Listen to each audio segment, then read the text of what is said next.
Back to सुबह सवेरे पाकिस्तान। हम कुछ बात करेंगे वक्त के हवाले से कि वक्त कितना इंपॉर्टेंट है हमारे लिए, और वक्त ऐसी दौलत भी है जो एक बार हाथ से निकल जाए तो फिर वापस नहीं आ सकती। दिन में 24 और हफ्ते में 168 घंटे होते हैं और ये नंबर कभी तब्दील नहीं हो सकते हैं, लेकिन हम तब्दील ज़रूर हो सकते हैं। हमारी परफॉर्मेंस जो है वो यकीनन सबकी मुख्तलिफ होती है और ये तब्दील होती रहती है। और अगर आज हमारी परफॉर्मेंस बुरी है इन्हीं हफ्तों के अंदर, इन्हीं दिनों के अंदर, इन्हीं मिनटों के अंदर, इन्हीं घंटों के अंदर, तो वो बेहतर भी हो सकती है। आप बस ये कर सकते हैं कि इस वक्त को ज़्यादा से ज़्यादा मौसर और दानिशमंदी से इस्तेमाल करें। अच्छा, तारीख शाहिद है कि कामयाबी और कामरानी हमेशा उन्हीं लोगों को नसीब होती है जो वक्त शनास और उसके कदरदान होते हैं। हम कामयाब इंसानों की ज़िंदगियों को देखें, उनका मुशाहिदा करें। हम वैसे तो बड़ा अप्रिशिएट करते हैं कि फ़लाँ शख्स ने इतने कम वक्त में इतना वो बड़ा और इतना चीज़ जो बड़ी गोल जो है उसने अचीव कर लिया, लेकिन हम अगर देखें तो हमें पता चलता है कि उन लोगों ने हमेशा वक्त को कीमती भी समझा है और एक एक पल की कदर की है, तभी उनको कामयाबी मिलती है और इतना बड़ा वो गोल अचीव कर लेते हैं। किस्मत है, अल्लाह ताला की मर्जी इसमें मौजूद होती है और शामिल है। अल्लाह की मर्जी के बगैर तो पत्ता भी नहीं हिल सकता और आपकी किस्मत जो है वो भी फैसले कर रही होती है। लेकिन जो मेहनत कर रहा होता है अल्लाह ताला उसकी मेहनत भी तो रायगा नहीं जाने दे रहा होता। तो वक्त का दुरुस्त इस्तेमाल क्या होता है, आपने वक्त जो गुजर रहा है, जो ज़िंदगी गुजरती जा रही है हर पल के साथ, वो आपने जी है, काटी है या गुजारी है, ये बहुत ज़्यादा मैटर कर रहा होता है। तो कामयाबी का वक्त की पाबंदी, वक्त के बेहतर इस्तेमाल और टाइम मैनेजमेंट इसको कह लें, उससे कितना ताल्लुक है, इस पर हमने बात करनी है। हमारे साथ प्रोफेसर डॉक्टर जावेल साहब मौजूद हैं। प्रोफेसर साहब अस्सलाम वालेकुम, गुड मॉर्निंग सर।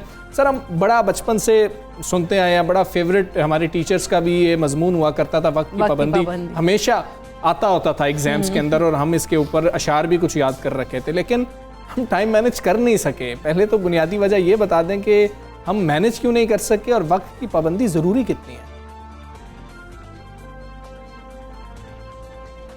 बहुत बहुत कीमती नेमत अल्लाह ताला ने हमें दी है, उस नेमत का नाम है जिंदगी जी। अगर इस वक्त जिंदगी खत्म हो जाए, जो कुछ उसके अलावा हमारे साथ जुड़ा हुआ है वो सारा का सारा खत्म हो जाएगा। कोई किसी शख्स के पास बहुत बड़ी जायदाद है, उसकी बहुत बड़ी डिग्री है, उसका ओहदा है, अगर उसकी जिंदगी खत्म हो जाए तो बाकी तमाम चीजें बेमानी हो जाएंगी। और जिंदगी एक्चुअली वक्त का ही नाम है, जिंदगी वक्त का दूसरा नाम है। यानी हर शख्स को जितना वक्त दिया गया है उसका नाम है, ये उसकी जिंदगी है। लिहाजा अगर किसी के पास 70 साल का वक्त है, जब 70 साल पूरे हो जाएंगे तो उसकी जिंदगी खत्म हो जाएगी। अच्छा, वक्त ऐसी चीज है कि ये उसी तरह है जैसे ये आपके पैसे या आपका सरमाया है। आपके जेब में पैसा या सरमाया होता है, वो एक लिमिटेड है। फर्ज करें एक महीने में 50,000 है, तो अक्लमंद आदमी वो है कि वो अपने उस 50,000 रुपए के हिसाब से अपने महीने का पूरा प्लान बनाएगा। इसी तरीके से वक्त भी एक दौलत है और उस दौलत करना है। 50,000 हैं तो आप ये चाहेंगे कि इन पैसों को वहीं खर्च किया जाए जहां इनकी अशद जरूरत है, फिर इनको वहां खर्च किया जाए जहां खर्च करने से मुझे फायदा होगा, और इसको वहां ना खर्च किया जाए जिसमें मुझे नुकसान होगा या इसका कोई फायदा नहीं होगा। तो वक्त के सिलसिले में टाइम मैनेजमेंट जिसको कहते हैं ना, टाइम को मैनेज नहीं किया जा सकता, ये एक मिसनोमर है।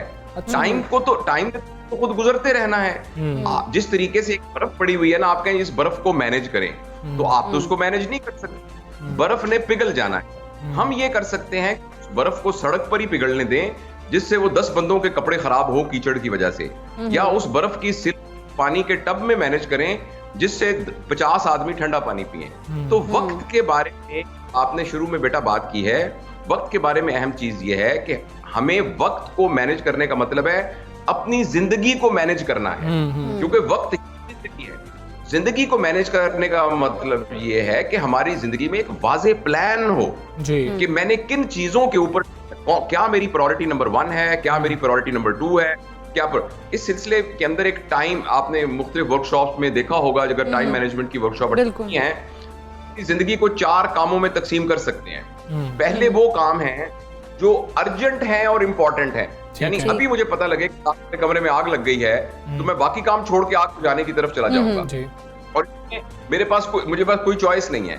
दूसरे वो काम है जो अर्जेंट है मगर इंपॉर्टेंट नहीं है। तीसरे, यानी फर्ज करें अभी एक बंदा आ गया, मेरा कराची से मेहमान आ गया, अस्सलाम वालेकुम, मैं तो आपको कराची से मिलने के लिए आया हूं, देखिए मैं तो सिर्फ आप ही के लिए आया हूं। अब ये अर्जेंट है मगर इंपॉर्टेंट नहीं था, ये काम मुझे पहले पता भी नहीं था।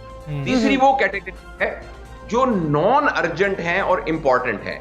ये वो काम है कि हमें अपना 90% टाइम, फॉर एग्जाम्पल मेरी दादी अम्मा बीमार हैं, मैंने उनकी खिदमत करनी है, मसलन मैंने सुबह एक्सरसाइज करनी है, मसलन मैंने बैठ के कुछ किताबें पढ़नी है, मसलन मेरे घर की टूटियां खराब थी, मैंने उनको ठीक कराना है। अच्छा, अब ये वो हैं जो नॉन अर्जेंट हैं मगर इम्पोर्टेंट है। अनफॉर्चुनेटली हमारी यूथ खास तौर पर चौथी कैटेगरी में अपना काम टाइम जाया करती है, जो कि नॉन अर्जेंट है, अनइम्पोर्टेंट है। बिल्कुल ऐसे ही जो नॉन अर्जेंट है, नॉन इम्पोर्टेंट है। तो अगर समझने के लिए हम अपनी जिंदगी के सारे टाइम को 4 में डिवाइड कर लें और मैक्सिमम टाइम हमारा नॉन अर्जेंट बट इम्पोर्टेंट, आप खुद ही सोच लें अपने ज़हन में, नॉन अर्जेंट बट इम्पोर्टेंट, इन कामों में अगर हम खर्च करना शुरू कर दें तो जो हमारे अर्जेंट और इम्पोर्टेंट काम थे वो भी कम हो जाएंगे। यानी अगर मैंने टाइम पर बिजली के सब ठीक किया हुआ था तो इस बात का अंदेशा कि घर में आग लग जाएगी वो भी कम हो जाएगा। अच्छा, तो प्रोफेसर साहब हमें ये भी बताइए कि तो आपने में 4 वो बता दिए ना कि इन चीज़ों को हम लोगों ने जो हम जिस तरह से हम अपनी नौजवान नस्ल की बात करें कि वो 4th वाला जो फैक्टर है उसमें ज़्यादा उनका ध्यान है। अब हम अगर टाइम को देख लें कि दिन में जिस तरह से हम कहते हैं कि जल्दी काम शुरू कर रहे हैं, तो दिन में जल्दी शुरू करने काम में कितनी ज़्यादा बरकत है और जल्दी उठने वालों की कामयाबी से कितने ज़्यादा उनके करीब हो जाते हैं कि वो जल्दी उठ रहे हैं, अपना काम जल्दी जल्दी कर रहे हैं और दिन का इख्तिताम यानी कि मगरिब टाइम वो अपने तमाम काम करके फारिग हो गए हैं। बेटा, इस सवाल का जवाब तो ना हम बहुत किस्म डायमेंशंस में दे सकते हैं। कुरान की आयतें मैं आपको सुना सकता हूँ जिसमें अल्लाह पाक ने ये फरमाया है कि हमने रात को आपके लिए सुकून के लिए पैदा किया और दिन को आप अपने कामों के लिए पैदा किया है, और वो सारी मजहबी इसके साथ है। इसके अलावा साइकोलॉजी के हिसाब से, सोशल यानी उसके हिसाब से, आपके सेहत के होने के हिसाब से, एक रिसेंटली मैंने एक किताब पढ़ी है बड़ी जबरदस्त, उसका नाम है ईट द फ्रॉग फर्स्ट। यानी खाने के टेबल पर उसने लिखने वाले ने ये लिखा है, खाने के टेबल में मुश्किल बहुत सारी चीजें पड़ी हैं और एक फ्रॉग भी पड़ा है, तो आप सबसे पहले फ्रॉग को खा लें ताकि आप एक बेफिक्र हो जाएं कि मैं ना जो मुश्किल काम था वो कर चुका हूँ। बड़ी मजेदार किताब है। तो ये मैं ये अर्ज करना चाहता हूँ कि जो सबसे, जैसे स्टूडेंट है ना, स्टूडेंट्स के लिए सबसे जबरदस्त बात है कि जब वो सो के उठे ना, नमाज वगैरह पढ़ के पढ़ने वाला काम पहले कर लें। आपने बहुत जो जरूरी काम करने थे वो पहले कर लें। तो अब आप देखिए 10 बजे हैं सुबह के और आप 5 घंटे पढ़ चुके हैं, तो अब आपने सारे दिन का ये इवनिंग के अंदर इंपॉर्टेंट काम करने हैं। ये बहुत ही अजीब काम है क्योंकि जिस वक्त आप बहुत काम रात को कर रहे होते हैं तो आपका दिमाग आपके साथ नहीं दे रहा होता, क्योंकि सारा दिन आप जितने काम किए होते हैं वो फाइलें इकट्ठी हुई होती हैं और शाम को वो दिमाग जो है उन फाइलों को ऑर्गेनाइज करने में लगा हुआ होता है। तो इसलिए बेस्ट टाइम, जैसे बेटी आपने कहा है, best time to do the important thing is always in the early morning. ठीक है प्रोफेसर साहब, एक और अहम चीज़ है कि हम अपनी तमाम चीज़ों को, तमाम कामयाबियों को जिस फैक्टर से सबसे ज़्यादा जोड़ते हैं, पहले भी मैं बात कर रहा था, वो किस्मत है कि हम किस्मत से जोड़ रहे होते हैं, और अगर हम कामयाब हो जाएं तब हम कामयाब हो रहे होते हैं, अगर हम नाकाम हो जाएं तो ये तो हमारी किस्मत में लिखा होता है। इस फैक्टर को हमें किस तरह से एड्रेस करना है कि यार वो भी 8 घंटे काम करता है, मैं भी 8 घंटे काम करता हूँ, वो ज़्यादा कामयाब है, मैं कम कामयाब हूँ। इस चीज़ को हमने जहनों से किस तरह से निकालना है या अंडरस्टैंड कैसे करना है कि हम 8 घंटे में काम क्या कर रहे हैं। आपकी स्क्रीन के ऊपर एक कागज नजर आ रहा है सर, इस कागज पर मैंने एक दायरा बनाया है, ये एक दायरा, सॉरी ये मैंने एक दायरा बनाया है। ये आपकी किस्मत है, आप इस किस्मत से बाहर नहीं निकल सकते, लेकिन इस दायरे के अंदर जो कुछ मौजूद है उसको ये आपकी मेहनत के साथ मुनक्का है। आप यहाँ, आप इस दायरे से बाहर नहीं निकल सकते, ये आपकी किस्मत ने एक लिमिट क्रिएट कर दी है। मगर इस दायरे, अगर आप यहीं बैठे रहेंगे तो जो दायरे में मौजूद है वो भी आपको नहीं मिलेगा। इस दायरे के अंदर है उसको हासिल करने के लिए आपको हाथ पैर मारने पड़ेंगे। तो कुरान की आयत है पूरी इसके लिए कि इंसान को वही मिलता है जो वो कोशिश करता है। अल्लाह पाक का हुक्म है, अगर फर्ज करें कि इस तरह से होता कि आपका तो तयन हो चुका है तो फिर कुरान की आयत कि लैसा लिल इंसान इल्ला मा सा, इंसान को सिर्फ वही मिलता है जिसकी वो कोशिश करता है। और दूसरी बात यह है कि अगर ऐसा होता तो आखिरत में हमसे सवाल क्यों पूछा जाता, कब्र के अंदर, हशर के अंदर, आखिरत में हमसे सवाल क्यों पूछा जाता। तो ये तो बड़ी कॉमन, बहुत ही आसानी से समझने वाली बात है कि अल्लाह पाक ने हमारे लिए एक लिमिट मुकर्रर कर दी है।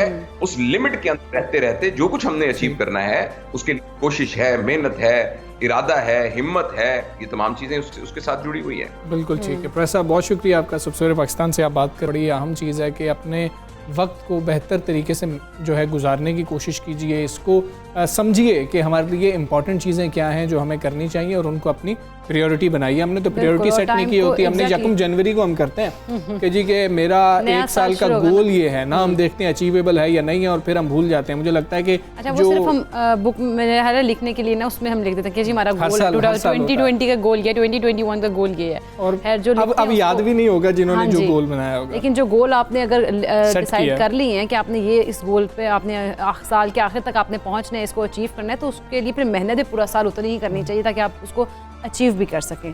टाइम को क्वालिटी टाइम बनाना चाहिए। तो मौसम की कुछ बात कर लेते हैं। मौसम का जो मिजाज है वो पल पल हमें बदलता हुआ नज़र आ रहा है। महकमा मौसमियात का कहना है कि कमज़ोर मानसून हवाएं जो हैं वो मुल्क के जनूबी हिस्सों पर असरअंदाज हो रही हैं और कमज़ोर मगरबी हवाओं का सिलसिला मुल्क के शिमाल मगरबी हिस्सों पर मौजूद है। अच्छा, मुल्क के बेशतर इलाकों में अगर हम बात करें अगले चंद दिन की, तो अगले चंद दिन जो है मौसम गर्म और खुश्क रहेगा। इतवार से मंगल के दौरान बालाई खैबर पख्तूनख्वा, बालाई पंजाब, गिलगित बल्तिस्तान और कश्मीर में बारिश का इम्कान है, जबकि महकमा मौसमियात ने इम्कान जाहिर किया है कि आज से हफ्ते तक कराची समेत सिंध के मुख्तलिफ हिस्सों में बारिश का इम्कान है। अच्छा, महकमा मौसमियात ने जो बयान जारी किया है उसके मुताबिक भारत और पाकिस्तान में मानसून के 2 सिस्टम्स अभी भी मौजूद हैं और हम ये देख रहे थे कि मामूल से कम बारिशें हुई थी, लेकिन ये कुछ एक्सटेंडेड हमें जो है मानसून सीज़न नज़र आ रहा है। शायद अभी भी सीज़न कुछ ऐसे हम देख रहे हैं कि सिस्टम मौजूद हैं कि मज़ीद बारिशें भी हो सकती हैं। और मौसम के हवाले से हमने देखा है कि पहले भी बड़ी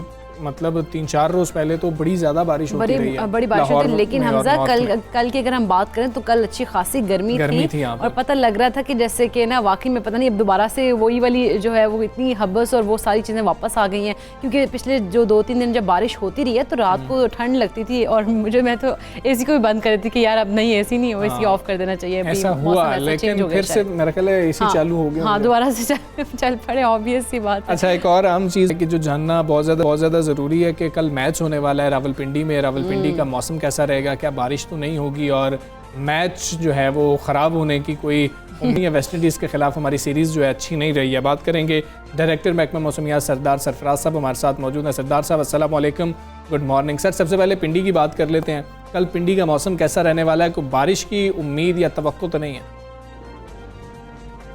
जी वालेकुम सलाम, बहुत शुक्रिया। नहीं, कोई ख़ास बारिश नहीं है। अभी पिछले अगले 2-3-4 दिन तक ऐसा कोई इस तरह का स्पेल नहीं है। बस इक्का दुक्का जगहों में जैसे सियालकोट, नारोवाल और कश्मीर के कुछ एरियाज़ में हल्की फुल्की बारिश ही है, कोई ज़्यादा नहीं है। और पिंडी में तो नहीं है, मेरा ख्याल है कुछ भी सही रहेगा मौसम। 19 तारीख के बाद लग रहा है 19 की शाम से या 20 से फिर एक स्पेल आने का है उम्मीद। अच्छा सरफराज, यानी कि सरदार साहब आपने कह दिया कि मैच जो है वो बारिश से मुतासर नहीं होगा, मैच सही तरह से एंजॉय कर सकेंगे ये लोग। कराची के मौसम के बारे में बताइए, कराची का मौसम कैसा रहेगा? कराची में जी देखिए, पिछले 3-4 दिन से शदीद गर्मी पड़ रही है। उसकी बुनियादी वजह ये है कि जो लो प्रेशर एरिया, ये वही लो प्रेशर एरिया है, उसी की बाकियात हैं समझ लें, जिसने और 10 सितंबर को बाकी सिंध, लोअर सिंध में भी और कराची में भी बारिश का बायस बना था। तो असल में अब अभी तक इंडियन गुजरात पर मौजूद है और उसकी वजह से सी ब्रीज कट ऑफ हुई हुई है। कराची में पिछले 2 दिन से गर्म रेगिस्तानी इलाकों की हवाएं चल रही थी। टेम्परेचर 40-39, परसों 40 गया, कल 39.3 रहा और आज 40 या 40 तक जा सकता है ऐसे दिख रहा है, क्योंकि आज भी वैसी ही कंडीशन है। विंड वही नॉर्थ ईस्टर्ली चल रही है, गर्म और रेगिस्तानी इलाकों की हवा चल रही है। लेकिन उम्मीद है इंशाल्लाह कल से बेहतरी आएगी इसमें। गो के सी ब्रीज की इतनी स्पीड नहीं होगी, लेकिन एक रुख उसका समंदर की हवा का इस तरफ होगा कल से, इसलिए कि वो लो प्रेशर एरिया अब काफ़ी वीक हो चुका है और आगे समंदर की तरफ मूव कर गया है ज़्यादातर। कुछ ट्रफ शरफ बाकी है उसकी, लेकिन उम्मीद है कि निकल जाएगी। बिल्कुल ठीक है। तो कल से सरदार साहब बहुत शुक्रिया आपका। सबसे पाकिस्तान से आप बात कर रहे हैं। मौसम के हवाले से उन्होंने बताया, ख़ासतौर पे मैच होना है, उसका मौसम जानना हमजा भी को बड़ा पिंडी के ज़रूरी था। मौसम की बहुत फिक्र थी, हमजा ने कहा मैच ना खराब हो जाए। नहीं, वो बिल्कुल भी चलिए, हाँ। मैच का जिक्र हो रहा है तो मैच की बात भी कर लेते हैं। पाकिस्तान और न्यूजीलैंड के दरमियान पहला वनडे मैच कल खेला जाएगा। दोनों टीमें दोपहर 2:30 बजे रावलपिंडी स्टेडियम में आमने सामने होंगी। डे एंड नाइट मैच है और न्यूजीलैंड के खिलाफ सीरीज के पहले वनडे के लिए 12 रुकनी कौमी टीम का ऐलान भी कर दिया। अच्छा, बाबर आजम जो है वो टीम की कप्तानी करेंगे, जबकि शादाब खान जो है वो नायब कप्तानी के फ़राइज़ अंजाम देंगे। इसके साथ साथ अगर हम बात करें फ़खर जमान की, हारिस रऊफ़ की, हसन अली की, इफ्तिखार अहमद की और इमामुल हक की, तो 12 रुकनी जो टीम है उसका वो हिस्सा है। मोहम्मद रिजवान, सऊद शकील की बात कर लें, शाहीन शाह अफरीदी की बात कर लें, तो इनको भी टीम में शामिल किया उस्मान गया। कादिर और जाहिद महमूद भी हैं। हम बात करेंगे, हमारे साथ मौजूद है मिर्ज़ा साहब, मिर्ज़ा इकबाल बेग साहब। अस्सलाम वालेकुम, गुड मॉर्निंग सर। सर चलें, एक तब्दीली तो आई है, 12 रुकनी टीम का ऐलान पहले ही कर दिया गया है ताकि 12 खिलाड़ियों को तो पता लग जाए कि आप लोगों ने खेलना है। और मिस होता हुआ खिलाड़ी आपको उस्मान कादिर लग रहे हैं या जाहिद महमूद लग रहे हैं? बिस्मिल्लाहिर्रहमानिर्रहीम, बहुत बहुत शुक्रिया। सुबह खैर हमजा आपको भी और इकरा आपको भी। मुझे तो जाहिद महमूद मिस होते हुए लग रहे हैं क्योंकि 3 लेग स्पिनर्स ये नहीं खिलाएंगे। शादाब खान ऑलरेडी हमजा हैं टीम में और उस्मान कादिर जिनको खिलाया गया है माजी में बड़े अच्छे हैं। तो मुझे लग रहा है कि जाहिद महमूद जो क्रिकेट की बस के तना मुसाफिर की तरह पहले जिम्बाब्वे फिर उसके बाद वेस्ट इंडीज का दौरा करके आए हैं, लगता यही है कि वो 12th मैन होंगे और पाकिस्तान 2 स्पिनर्स लेग स्पिनर्स और एक स्पिनर जिसको मिसबा कहते रहे हैं कि वो 3 डायमेंशनल क्रिकेटर है इफ्तिखार अहमद, उनके साथ मैदान में उतरेगा। और फास्ट बॉलर्स तो आपके पास हसन अली और शाहीन शाह अफरीदी और हारिस रऊफ की सूरत में मौजूद है। अच्छा मिर्ज़ा, हमारे बैटिंग लाइन की अगर बात करें तो अक्सर धोखा दे जाती है। गुज़श्ता सीरीज़ की अगर हम बात कर लें तो उस दौरान भी हमने देखा कि बैटिंग का सारा बोझ जो है बाबर आजम और मोहम्मद रिजवान के ऊपर आ गया था। आप देखते हैं क्या मैथ्यू हेडन के बैटिंग कोच की जिम्मेदारियां संभालने के बाद कोई बेहतरी आएगी बल्लेबाजों की कारकर्दगी में? हमने एक सीरीज के लिए, एक वर्ल्ड कप के लिए आर्जी तौर पर असाइन किया है मैथ्यू हेडन को, तो कोई ज्यादा तवक्को तो नहीं करनी चाहिए। लेकिन जिस तरह रमीज राजा प्रेस कॉन्फ्रेंस में कह रहे थे कि जारहाना क्रिकेट, अग्रेसिव क्रिकेट, तो मैथ्यू हेडन तो जारहाना अंदाज से खेलते थे। क्या वो हमारे प्लेयर्स को इतनी जल्दी बताएंगे? और सुनने में ये भी आया हमजा कि वो ज्वाइन भी वहीं करेंगे मुत्तहिदा अरब अमारात में। 24 अक्टूबर से पाकिस्तान का 24 अक्टूबर को पहला मैच है। लेकिन ज्यादा नहीं, असल में जो कोच आएगा ना, जो परमानेंट बेसिस पर होगा, उससे फर्क पड़ेगा कि वो क्या टीम को बताता है। ठीक है मिर्ज़ा इकबाल बेग साहब, जो 12 रुकनी टीम अनाउंस की गई है, खैर और क्या अनाउंस करते, हमारे पास जो टीम सिलेक्ट हुई थी वो ही क्या थी? अब्दुल्ला शफीक फिर हमें नज़र नहीं आएंगे। और हम देखें तो हमारी बैटिंग स्ट्रेंथ को देखें या डेप्थ को देख लें, ऊपर ओपनर है हमारे पास 2, इमाम है और फ़खर है, बाबर आजम है, नीचे रिजवान आएंगे और फिर नीचे हसन अली आके खेलेंगे। सेंटर में हमें कहीं पे शादाब नजर आएंगे, कहीं पे इफ्तिखार नजर आ रहे होंगे। तो बैटिंग डेप्थ क्या है हमारी न्यूजीलैंड के? जी, मैं ये समझता हूँ कि सऊद शकील को इन्हें मौका देना चाहिए था। Saud Shakeel is a talented batsman. England में जब उन्होंने डेब्यू किया 50 रन बनाए थे, आपको याद होगा, वहाँ बड़ी अच्छी बैटिंग का मुजाहरा किया था। तो इन्हें सऊद शकील को आगे लेकर जाना है। यंग है, इफ्तिखार अहमद की जगह मेरे ख्याल में सऊद शकील होता, वो लेफ्ट आर्म बॉलिंग भी कर लेता है। आपने देखा होगा इंग्लैंड में वनडे में उसने बॉलिंग भी की है। हमें यंगस्टर्स पे, जिस तरह रमीज राजा कहते हैं, यंग लेग्स पर कंसंट्रेट करना चाहिए। अब हम 31 साल इफ्तिखार अहमद से, जो 2016 से इंटरनेशनल क्रिकेट खेल रहे हैं, 5 साल से, उनसे क्या निकालना चाहते हैं, ये मेरी समझ से बाहर है। बिल्कुल। अच्छा मिर्ज़ा साहब, हम एक और बात करते हैं मोहम्मद आमिर की, जिन्हें पीसीबी का डोमेस्टिक सेंट्रल कॉन्ट्रैक्ट दिया गया, जो कि उन्होंने लेने से इनकार कर दिया। हालांकि वो डोमेस्टिक अगर बात करें तो क्रिकेट खेल ही नहीं रहे थे। उनकी अगर हम ऑल्टरनेट देखें तो उसके अलावा वहाब रियाज है, मोहम्मद हफीज़ है और अकमल बरादरान है, उनको सेंट्रल कॉन्ट्रैक्ट से महरूम रखा गया। आप क्या समझते हैं इस सारी सूरत हाल में? देखिए, इकरा, वहाब रियाज, मोहम्मद हफीज और कामरान अकमल, ये सब प्लेयर्स ऐसे हैं कि जिन्होंने डोमेस्टिक बेस कॉन्ट्रैक्ट नहीं लिया, ये इवेंट बेस कॉन्ट्रैक्ट के हक में है और इस वजह से इनको नहीं मिला। लेकिन जहां तक मोहम्मद आमिर की बात है, मोहम्मद आमिर से पीसीबी ने पूछा ही नहीं और उन्हें आपने सेंट्रल कॉन्ट्रैक्ट में शामिल कर लिया। आप उसने जिस तरह का स्टेटमेंट दिया है कि किसी बच्चे को दिया जाए, तो मोहम्मद आमिर ये भूल गए कि इस मुल्क ने उन्हें इज्जत दी। सारा उन्हें, जब वो जेल की सलाखों से वापस आए तो फिर उसके बाद उनको नजम सेठी साहब लेकर आए दोबारा इंटरनेशनल क्रिकेट में, वरना इनका तो वीजा भी नहीं लग सकता था इंग्लैंड का। लेकिन आपको पाकिस्तान ने इतनी इज्जत दी है तो आपको भी चाहिए कि एक डिसेंट वे में चले। मना करना था, डिसेंट वे में मना करते, बिल्कुल। लेकिन उन्होंने हमजा जिस तरीके से स्टेटमेंट दिया है कि नहीं, अब इसका मतलब है अब देखना होगा ना कि क्या वो पीएसएल खेलेंगे जहां पैसों की रेल पेल है, और वो इंटरनेशनल क्रिकेट में वो लीग्स खेलना चाहते हैं जहां उनको बहुत पैसे मिलेंगे। मेरे ख्याल में आमिर ने ज्यादती की इस तरह का स्टेटमेंट। बिल्कुल ऐसे ही है, आप नया सेटअप आ रहा था, आप रिटायरमेंट वापस ले रहे थे, आपको दिल बड़ा करना चाहिए था, फैसले सोच समझ के करने चाहिए थे। अच्छा, कल एक इंटरव्यू था, वकार यूनुस साहब पहली दफ़ा सामने आए मिर्ज़ा इकबाल बेग साहब इस्तीफ़ा देने के बाद। बड़े क्वेश्चंस भी उसमें हुए, लेकिन मैं एक चीज़, मैं पर्सनली तो नहीं जानता था, लेकिन मुझे ये समझ लग गई उस इंटरव्यू से कि कैसे बार बार इनको पीसीबी के अंदर कोई ना कोई ओहदा मिल जाता है, कि बड़े ही डिप्लोमेटिक उन्होंने आंसर्स दिए हैं और कोई बात ऐसी नहीं की है कि जिससे पता लगे कि एक्चुअल प्रॉब्लम थी क्या। वो छठी बारी लेना चाहते हैं, 5 दफा तो आ चुके हैं और उन्होंने कह भी दिया कि अगर मैं अप्लाई करूंगा तो अब ये अपने आप पर डिपेंड करता है। हमजा, मैंने तो वकार यूनुस को देखा है जब वो बूरेवाला से आए थे, पाकिस्तान स्टील की टीम थी ग्रेड 2 की, तो ये खेलते नहीं थे, ये बैठे रहते थे और फिर उसके बाद इन्होंने अपनी मेहनत के जरिए दुनिया भर में अपना मकाम बनाया। 373 इनकी वनडे विकेट, 416 टेस्ट विकेट्स। लेकिन वकार यूनुस बिल्कुल डिप्लोमेटिक थे, आपने बिल्कुल सही कहा, हर एक के लिए अच्छे अल्फाज इस्तेमाल कर रहे थे। वो लड़ाई नहीं कर रहे हैं, रमीज राजा की भी तारीफ कर रहे थे और बोल रहे थे आज तक कोई क्रिकेटर नहीं आया, उनको बताओ ना कि पहले अब्दुल हफीज कारदार थे, फिर जावेद बर्की कुछ अरसे रहे, फिर एजाज भट्ट रहे, लेकिन उनको पता ही नहीं है। वो मतलब कहते हैं ना कि इतनी तारीफ में गुम हो गए कि वो सब कुछ भूल गए। मेरे ख्याल में ऐसा नहीं होना चाहिए, वो हमारे हीरो हैं, हमारे कप्तान हैं। उन्होंने तो कहा कि मुझे ये भी नहीं पता कि टीम कैसे सिलेक्ट होती है, मुझे तो ये भी नहीं पता कि ये मसला कैसे हुआ था, मुझे तो ये भी इल्म नहीं था ये कैसे हो रहा था। मेरे तो सबके साथ बहुत अच्छा था, मैंने तो बॉलिंग भी बहुत बेहतर किया। लेकिन अगर बॉलिंग की बेहतरी की बात करें, यही पाकिस्तान की टीम 250-270 बना के उसको डिफेंड कर लेती थी। अब तो अगर कभी बन जाए तो हम वो भी डिफेंड नहीं कर पाते हैं, खासतौर पे T20 में भी देख लें तो।